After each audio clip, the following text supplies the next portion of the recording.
I wish people could understand that brain is the most important organ of our body. Just because you cannot see mental illness like you could see a broken bone doesn't mean it's not a devastating to a family or an individual. At any moment, you or someone around you could experience injuries or illness. Depending upon the seriousness of the injury, the mishap may get worse or worse and may lead to major infections or septics. First aid is the help given to a sick or injured until full medical treatment is available. So we all should be aware of the basics of first aid. A very good morning to one and all present here. We, the volunteers of Youth Red Cross Society of J.C. Bose University of Science and Technology, extend a warm welcome to all of you for today's webinar. We have organized a webinar on all about first aid and basics of YRC in the celebration of 51 years of foundation of university and for awareness purpose. I feel extremely honored to introduce our guest for today, Mr. Darshan Bhatia sir. Sir is a first aid trainer. He is a member of Indian Red Cross Society and Blood Bank Inspection Committee. He is also a blood camp organizer. He has donated blood 59 times till now. Taking immense pride, I welcome DSW Mr. Lakhwinder Singh sir to the session. We are also having our YRC faculty coordinator, Mr. Sushil Pawar sir, and also our YRC faculty co-coordinator, Ms. Ayushi Bansal ma'am.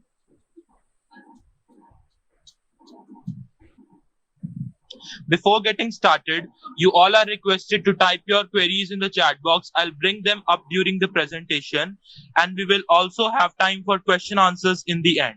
Now, without any further interruption, we will turn the time over to Mr. Darshan Bhatia sir. Sir, please.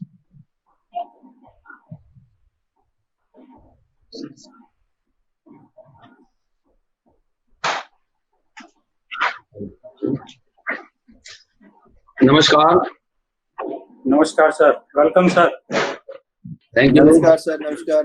अच्छा, सबसे पहले मैं अपने doctor Lakhwinder Singh ji, Sushil Panwar ji and madam Ayushi Bansal ji और आप सभी participate जितने भी हैं, इन सब का दिल की गहराइयों से धन्यवाद करता हूं कि आप लोगों ने मुझे ये अपॉर्चुनिटी दी। तो आज का जो प्रोग्राम है फर्स्ट एड का, तो वो हम शुरू करते हैं। उससे पहले मैं थोड़ी सी अपने बारे में जानकारी दूंगा। वैसे तो अभी बता दिया बेटे ने, क्या नाम है, नीरज जी ने, मनीष जी ने थोड़ा सा बता दिया आप लोगों को। तो मैं Darshan Bhatia, first aid trainer and ISBTI, मतलब जो पूरे इसमें वर्ड में है ना, इन सबका मेंबर हूँ और ब्लड बैंक का निरीक्षण कमेटी का सदस्य हूँ, जितने भी ब्लड बैंक हैं, और फर्स्ट एड सर्व मास्टर ट्रेनर। तो आज हम सभी मिलके फर्स्ट एड के बारे में बातचीत करेंगे। और सर ने बोला था कि यूथ के बारे में थोड़ा सा बताना, यूथ रेड क्रॉस। अच्छा, मेरी आवाज आ रही है? Yes sir. मेरी आवाज आ रही है? सही आ रही है। हाँ,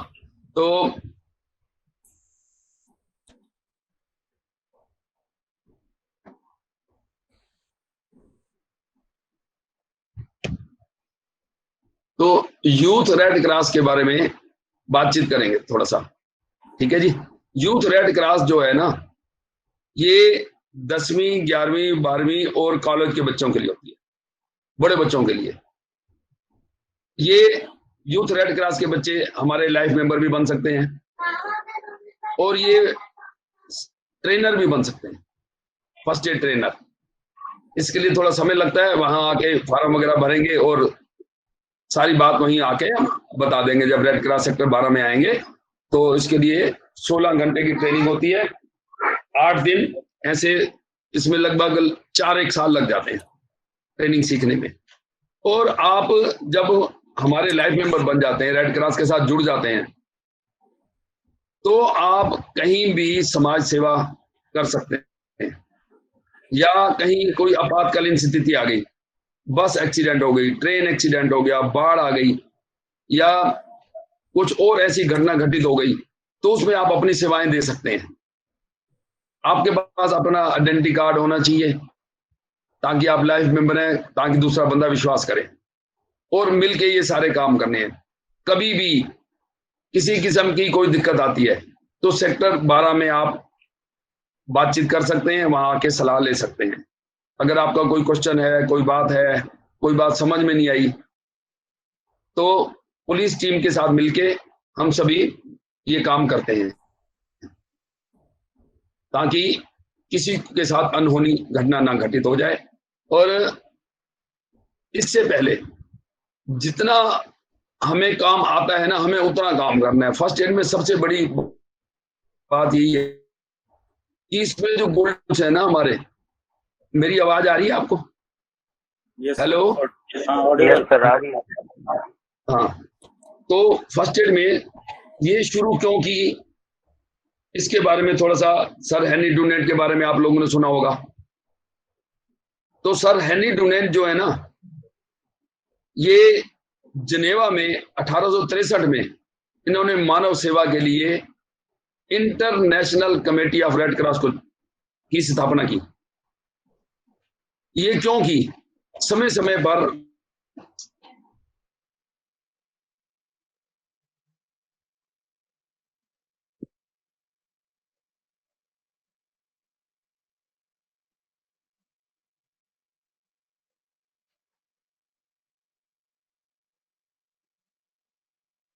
नरसंहार, प्राकृतिक आपदाओं द्वारा निकल रहा है या हड्डी टूट गई, तो इनको कोई सुविधाएं नहीं मिलती थी, कोई ऐसी संस्था नहीं थी। तो इन्होंने देखा, सर हेनरी डुनेट ने, कि लोग बिना दवाइयों के, मेडिकल सहायता के तड़प तड़प कर मरने को मजबूर हो रहा है। तो इन्होंने 1863 में जिनेवा में Indian Red Cross, international Red Cross Society of, इसकी international committee of Red Cross की स्थापना की। तो उस समय से ये बराबर प्रोग्राम चल रहे हैं। ये इंडियन रेड क्रॉस सोसाइटी हमारे इंडिया में 1920 में आई थी। और सर हेनरी डुनेट का जन्म 8/5/1828 को हुआ था और इसकी डेथ हुई थी 30/10/1910 को। सर हेनरी डुनेट जी को पहला मानव पुरस्कार सेवा का 1901 में मिला था। और सेवा जब करते हैं, डॉक्टर साहब दवाइयां देते हैं, डॉक्टरों की सेवा लेते हैं, इसके साथ साथ हमें ब्लड की जरूरत पड़ती थी।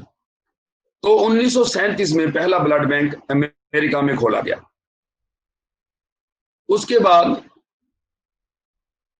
इनके साथ संस्थाएं जुड़ती गई, तो लगभग 200 से ऊपर देश इनके साथ जुड़े हुए हैं।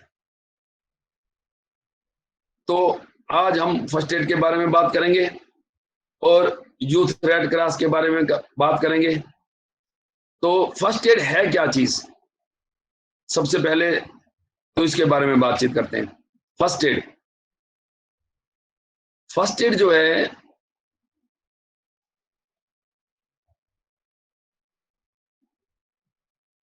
डॉक्टर के आने से पहले और डॉक्टर के पास ले जाने से पहले उपलब्ध सामान से, जो हमारे पास चीज है, उपलब्ध सामान से जो कैजुअलिटी की हम मदद करते हैं, उसको फर्स्ट एड कहते हैं। फर्स्ट एड में हमारे कुछ गोल्डन रूल्स हैं। गोल्डन रूल ये हैं कि उसको कैसे चेक करना है, सिचुएशन को देखते हुए काम करना। इसमें गोल्डन रूल्स हैं DRSAB। डी से डेंजर। सबसे पहले फर्स्ट एड में अपनी सेफ्टी रखनी है, अपने आप को बचाना। कैसे? जैसे एक्सीडेंट हुआ पड़ा है और एक्सीडेंट में वहां कांच वगैरह बिखर गई, लाइटें टूट गई, शीशे टूट गया, तो सबसे पहले मैं वो सेफ्टी करूंगा कि मैं खुद कैजुअलिटी ना बन जाऊं, वो शीशा मेरे पाँव में ना लग जाए या मेरे को ना लग जाए, ताकि फिर मैं अपनी चोट देखूंगा या उसकी देखूंगा, कैजुअलिटी की। तो सबसे पहले हमने अपना ध्यान रखना है, अपनी सेफ्टी। या भूकंप आ गया, कोई बंदा फंसा हुआ है दीवार के नीचे और मैंने ध्यान नहीं दिया, मैं उसको निकालने गया, ऊपर से दीवार का टुकड़ा हिल रहा था, जैसे मैंने उसको निकालने की कोशिश की वो मेरे ऊपर गिर गया। तो इसलिए ये सबसे पहले अपनी सेफ्टी देखनी है। उसके बाद कैजुअलिटी की सेफ्टी, कैजुअलिटी को खतरे से दूर या खतरे से कैजुअलिटी को दूर करना। फिर तीसरा नंबर आ जाता है जो पब्लिक, उनकी सेफ्टी। उन्हीं में से एक बंदा लेके सड़क पे और उनको इशारा करना है कि भाई साहब आप इस तरफ से जाओ, उधर से दूसरे बंदों की सहायता लेनी है। शाउट, आवाज देना, SHOUT, शाउट, मदद के लिए आवाज देना, मदद के लिए बुलाना, दूसरों को लेके उस बंदे को सड़क से लेकर साइड पे कर देना। या कंपनी में है तो खतरा दूर करना है या पेशेंट को दूर करना है, तो वहां तो पेशेंट ही दूर होगा क्योंकि मशीन तो दूर हो नहीं सकती। बाहर कहीं सड़क वगैरह पे है तो मोटरसाइकिल, स्कूटर, साइकिल या कोई और जिस चीज से हम टकराए हैं, वो बंदा टकराया है कैजुअलिटी, तो उसको दूर करना और फिर कैजुअलिटी को सेफ जगह पे ले जाना। फिर उसका A से एयरवेज और B से ब्रीदिंग चेक करना। एयरवेज का मतलब है श्वास मार्ग चेक करना। तो इसमें गोल्डन रूल्स में और भी थोड़ी सी बातें हैं, जैसे गुस्सा नहीं करना, डॉक्टर नहीं बनना, जितना आता है उतना करना। सबसे पहले सिचुएशन को देखते हुए, देखो हमारा उद्देश्य क्या है फर्स्ट एड से, कि किसी की जान को बचाना या उसको पूर्व स्थिति में लाना, ये हमारा उद्देश्य है। और उससे पहले जब हम सिचुएशन को देख लेंगे और पेशेंट को देख लेंगे कि उसको तकलीफ क्या है, खून निकल रहा है, सांस नहीं आ रहा, फ्रैक्चर हो गया है, तो हमने एम्बुलेंस को फोन करना है। तो एम्बुलेंस को कैसे फोन करेंगे, कोई बताएगा मेरे से? आप में से बताएगा एम्बुलेंस को कैसे फोन करेंगे? Yes sir. हेलो, हाँ Yes, sir. बताइए प्लीज। हाँ बताइए प्लीज। सर नंबर पे डायल करेंगे। कितने नंबर पे? सर 108। हाँ 108 पूरे इंडिया में, ठीक है। हाँ जी सर, अब चेंज हो गया। हाँ अब चेंज हो गया, 100, पहले 102 था, अब 108 है। 108 पे फोन करना और उसको सबसे पहले सही जगह के बारे में बताना कि आप हैं कहाँ पे। नीलम चौक पे हैं आप, अजरोंदा मोड़ पे हैं, आजकल को मेट्रो ट्रेन का पिलर नंबर है वो बता देना, ताकि वो बंदा उसको ज्यादा ढूंढना ना पड़े। और इस मामले में पुलिस भी आजकल मदद करती है। पे मांगे तो कोई ऐसी बात नहीं है, वो कोई नजदीक जिप्सी होगी ना एरिया की, फटाफट वो भेज देगी।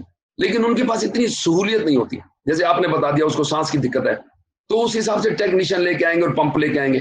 आपने बता दिया कि फ्रैक्चर है, फिर उस हिसाब से वो स्ट्रेचर लेके आएंगे। ये फर्क है थोड़ा सा, और मदद आपको सब जगह से मिलेगी। जिंदगी और मौत में ना, देखो कहते हैं घटना और दुर्घटना में क्या फर्क है। घटना जो है अपने आप घटित हो जाती है, और जो दुर्घटना है उसको हम बुलाते हैं। घटना कैसे घटित हो जाती है? बरसात में मैं सीढ़ियों से उतर रहा था, पांव फिसला, मैं गिर गया, मोच आ गई या हड्डी टूट गई। या बाहर साइकिल चला रहा था या स्कूटर चला रहा था तो कीचड़ था, कीचड़ में मेरी गाड़ी फिसल गई। और दुर्घटना को हम बुलाते हैं, घटना अपने आप घटित हो जाती है। दुर्घटनाओं को ऐसे बुलाते हैं, हेलमेट नहीं लगाते हम लोग, रेड लाइट पे गाड़ी नहीं रोकते, नशे में गाड़ी चलाते हैं, ओवर स्पीड चलाते हैं, over control, brake light check नहीं करते। तो ये थोड़ा सा फर्क है, इन चीजों को समझना हमने। फर्स्ट एड में बंदा एक्सीडेंट हो गया, एक्सीडेंट होने के बाद हमने उसका DRABC चेक कर लिया, DRSAB चेक कर लिया। जैसे ही ये चेक किया हमने, तो इसमें एक छोटा सा फार्मूला है, LLF, look, listen and feel. जैसे ही बच्चा गिरा, मैंने देखा, मैंने अपनी गाड़ी साइड पे रोकी और उसके पास में गया। उसके बाद उसके पेट के ऊपर मैंने थोड़ा सा हाथ रखा और उसके नाक के पास अपना हेड ले गया, सिर। जैसे ही उसके पास में गया तो मेरे को महसूस हुआ कि वो सांस ले रहा है, उसका पेट ऊपर नीचे हो रहा है। और गर्म हवा मुंह पे आ रही है। लुक, देखना, लिसन, सुनना, सांस की आवाज आ रही है। और look, listen and feel. Listen, सुन लिया, फील करना, गर्म हवा आ रही है मुंह पे। उसके जो सांस लेता है ना, तो गर्म हवा मुंह पे आएगी, तो हमें महसूस हो जाएगा कि ये बंदा बेहोश है लेकिन सांस ले रहा है। तो ऐसे बंदे को हमने रिकवरी पोजीशन कहते हैं।